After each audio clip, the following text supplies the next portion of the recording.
At Easter Island, we have these great Moai heads, and everyone thought they just stopped at the chest. Actually, when they started digging, they discovered that these Moai had full bodies, super megalithic bodies. Now, when you look at these bodies, they had all this ornate carving on them. If you look at the same thing at Göbekli Tepe, where they dug out this area and found these pillars, they have these same ornate drawings on them. You can see the similar birds, similar animals, and what's incredible is the animals and birds and the other objects carved are not from the region, neither from Göbekli Tepe nor Easter Island. So what is this? How can we have two of the very similar carvings of things not from those regions halfway across the world? So Easter Island was an eye-opener for a lot of us to make us say, well, obviously, these civilizations were linked in some way. So there are similarities between the styles of carving, the 3D relief carving on Easter Island, as there are places like Göbekli Tepe. Now, people think there's no connection between these two ancient cultures, but it really looks like there is. I mean, one of the most obvious things is the fact that they have these hands, very long fingers pointing towards the navel. Now, not only do we get that design on the Göbekli Tepe T-pillars in these abstract human forms, we get it on the Moai, but also we must remember that in tradition, Easter Island was traditionally called the navel of the world. Likewise, Göbekli Tepe was called Potbelly Hill, again referencing the navel. And this is all about the omphalos, the sacred center, and building your civilization around this kind of sacred point. And both of these had the same tradition, which is very, very strange.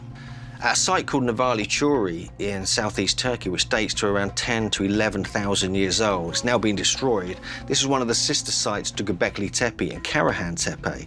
And here they have multiple statues, again, like Easter Island, with these hands going towards the navel.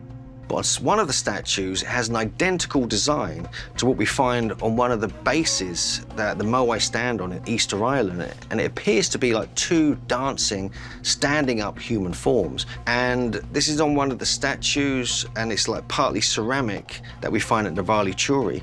But it's also on one of the foundation blocks of the Moais in Easter Island. And when I looked at them, I couldn't believe it. They're almost identical.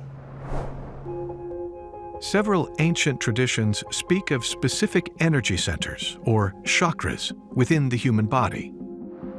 Could the posture of these megalithic pre-Diluvian statues be pointing future civilizations to the importance of these sacred areas in the body? When we consider the possibility that ancient civilizations, pre-Diluvian civilizations, could have developed in a cyclic manner, and that there is a continuity of knowledge and information, tradition, that is carried from cycle to cycle.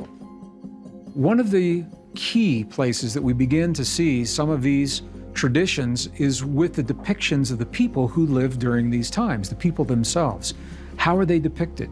What are their body postures? What are they showing us about themselves and their relationship to the world?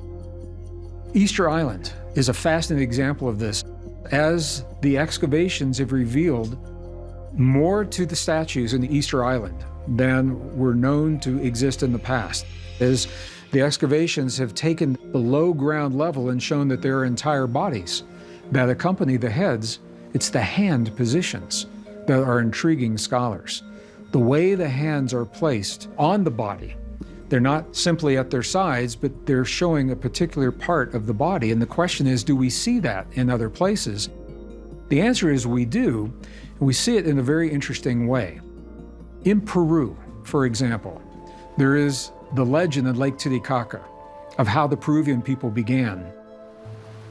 When a being from another world came to this world, and the being that came is named Tumi, T-U-M-I, and Tumi's hands are always placed also in front of the body, but a very particular part of the body on the heart chakra.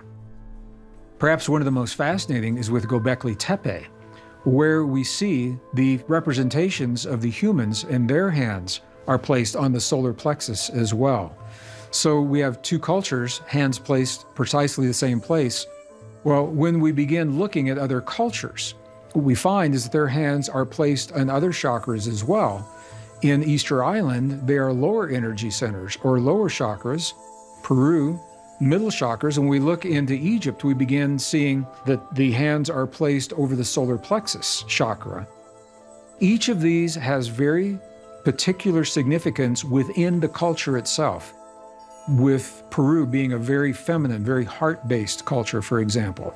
In Easter Island, what we find is that it is that energy of survival and being able to transcend the elements and whatever hardships and challenges face the people that is derived from those lower energy centers, precisely where the hands are placed from the statues that are being excavated today.